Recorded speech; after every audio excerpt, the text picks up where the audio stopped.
It's me, it's RSG1, coming at you for another video. Yes, I shot these out of order. I did this one first because I've been waiting for this one for a while. So I did this one first, and then I did the Jaeger second, but that's been uploaded first. So yeah, speaking to you two from the past. Ooh. So we're doing issue 123, the Romulan Science Vessel. Excellent. And as per usual, we got a nice glossy magazine and ship itself, but more on that in a little while. So we'll get cracking, shall we, ladies and gents? Operated by the Romulan Star Empire type science vessel in operation 24th century. Length 300 metres approx. Crew 100 metres approx. Crew 100 metres approx. Okay then. Top speed warp 9, weaponry disruptor cannons. Now, come on, Eagle Moss. You're putting these out, you really should have proofreaded it. Come on, 100 metres. Crew 100 approx should have been, I would have reckon. Anyway, nice, beautiful CG render of the ship there. Different from the front cover, which is always a good thing. The Romulan Science Vessel ship. The Romulan science ship served many design characteristics with other Romulan vessels of the era. It had predatory bird-like appearance and had a familiar dark green paint scheme. The head of the section of the science ship was the most obvious identifying feature, as it differed from the helmet-shaped head of the most common Romulan vessels of the time. Romulan's superiority complex. According to Miles O'Brien, the Romulans claim to have invented all pieces of technology in existence before any other species, because of the Romulan arrogance. And then we've got images from the episode it appears in, The Next Phase, which is a fantastic episode, actually. We've got different images there, which is really cool. Mirok was a science officer on the vessel and took command of the ship after the captain was killed in the initial blast that caused by the malfunction in the experimental molecular phase inverter. Mirok was grateful for the help from the Enterprise D and saved the remaining crew. This did not stop him from plotting to destroy his saviors, as he did not want them to know about the interphasic cloaking device. And then we've got a topographical view. It's rather nice, actually. So I'm just checking something. I'll get onto that in a minute. Yeah, so we've got a nice topographical view there, the Romulan Science Vessel. I do love Romulan ships, they are so cool. And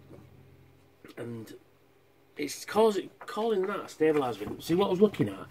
On the stabiliser fin there, they've got like a yellowy spot there, and a yellow spot there. So like, you know, like Aztecian, I guess, I would think. Okay.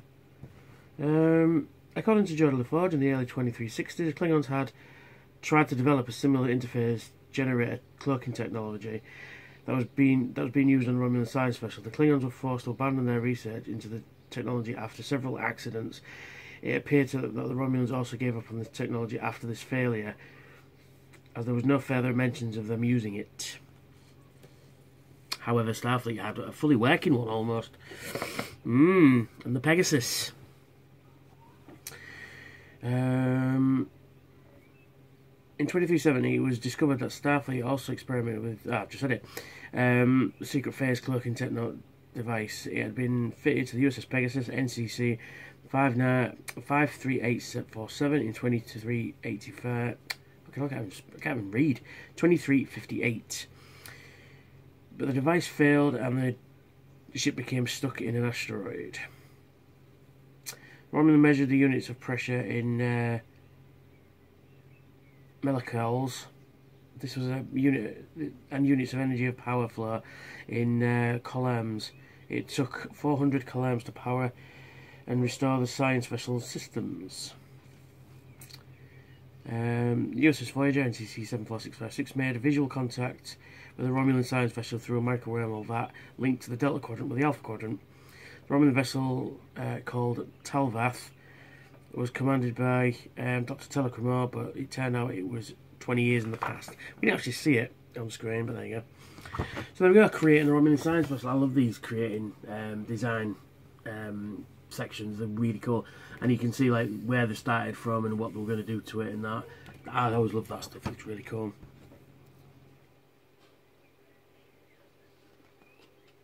Yeah, after you start with the Romulan Science Vessel, the studio model was replaced and repainted as the Nazari ship from Star Trek Voyager. Yeah, so basically turned back to front and called a Nazari ship. You know, and there you go. And then Rick Steinback on Romulan vessels, and he's going through all different Romulan vessels. So we've got D. Derricks there, we've got a Tallis bird of prey, and we've got the TOS bird of prey there. And then we've got the 4th century group of Vulcans left their homeworld, a sublight generational ship. Their odyssey lasted for centuries, and that time travelled about 74 light years before settling on the second planet of what was been known as the Romulan system. Yes.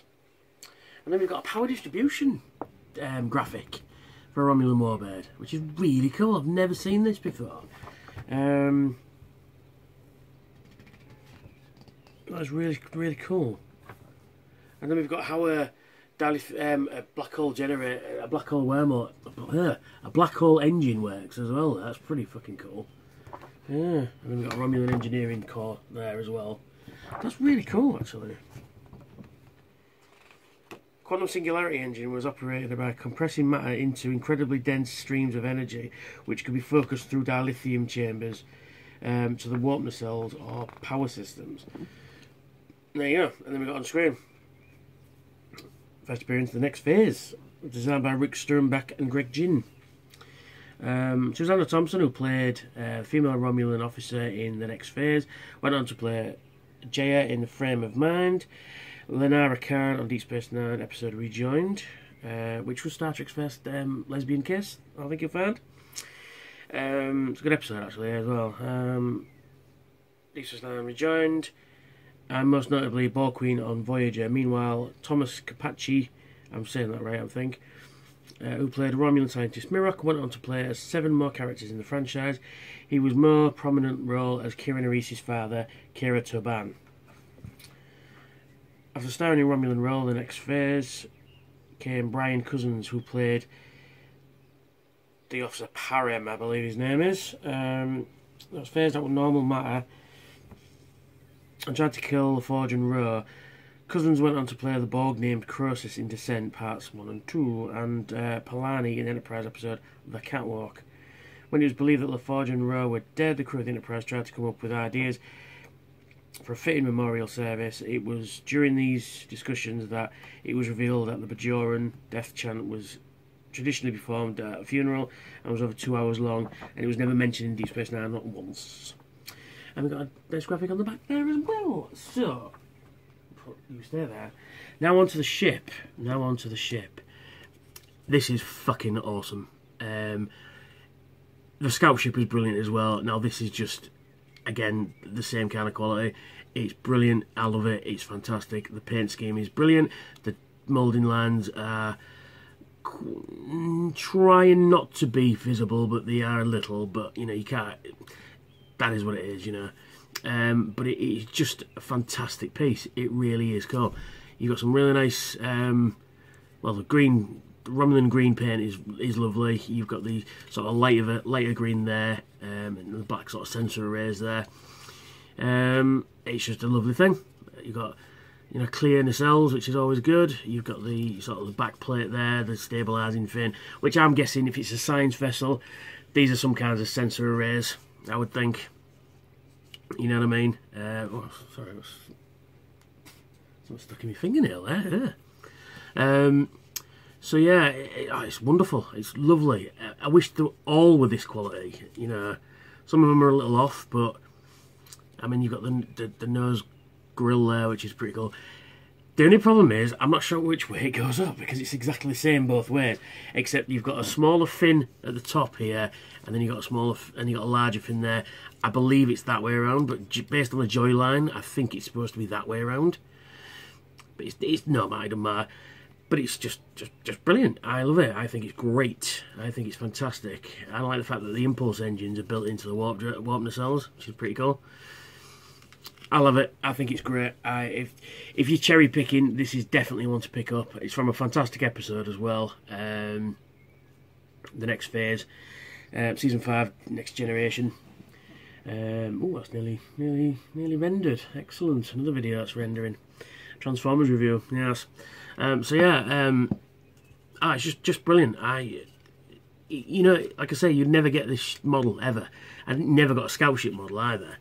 And I'm so happy that I've got this in my collection. I am so happy. I'm so happy.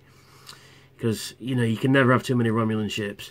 And this will look fantastic as a companion to the scout ship. So, and you get the stand, and it says on the bottom, and rather, you know, it's not even straight, that one, Romulan Science Vessel. And it connects like so. And it looks fucking brilliant. Like I say, if you're cherry picking, this is definitely one to pick up. Definitely one to pick up. And it's